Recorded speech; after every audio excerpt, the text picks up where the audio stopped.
মঞ্জুরি সাহা, বাড়ি উদয়পুর মহকুমায় কুঞ্জপুর গ্রাম পঞ্চায়েত এলাকায় উত্তরপাড়া। গত ৩ বছর আগে এলাকার অন্যান্য দিদিদের সঙ্গে নিজেকে স্ব-সহায়ক দলের সঙ্গে অন্তর্ভুক্ত করে বেকারির কাজ শুরু করেন।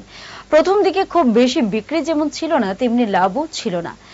এক সাক্ষাৎকারে তিনি জানান, রসমী মহিলা দলের নাম দিয়ে মাতাবাড়ির আরডি ব্লকের সহায়তায় বেকারি কাজ শুরু করেছেন। পিএমএফএম স্কিমে ৫ লক্ষ টাকা ও পরবর্তী সময়ে এসবিইএফ স্কিমে ৬০,০০০ টাকা নিয়ে বেকারির কাজ শুরু করেন। কেক, পাউরুটি, জন্মদিনের কেক, বিস্কুট সহ নানা জিনিস বেকারিতে তৈরি করে বাজারজাত করতে পারছেন। লাভও হচ্ছে ভালো। বর্তমানে বেকারিতে তৈরি করা জিনিসগুলো প্যাকেটজাত করার জন্য ১০ জন লোক রয়েছেন। বর্তমানে তিনি স্ব-সহায়ক দল গঠন করে নিজেকে নিজের পায়ে দাঁড়াবার জন্য যেমন সার্থক হয়েছেন, তেমনি আরো কয়েকজনকে বেকারির কাজে নিয়োজিত করতে পেরে খুব খুশি।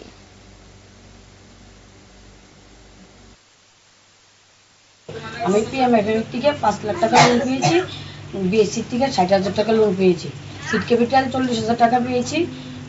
এটা দিয়েই আমাদের বেকারি ওপেনার এসেছে, ওটার থেকে আমাদের মাল নামানো হচ্ছে বিভিন্ন রকম আইটেমের, যেমন কেক, বিস্কিট, স্লাইস, পটল, স্কাইলাভ, ক্রিম বল, এরপরে বার্থডে কেক, এগুলি নামানো হচ্ছে। সেই দিয়েই আমাদের আগে ব্যবসা ছিল খুবই ছোটখাটো, এখন আমাদের ব্যবসা একটু বড় হয়েছে।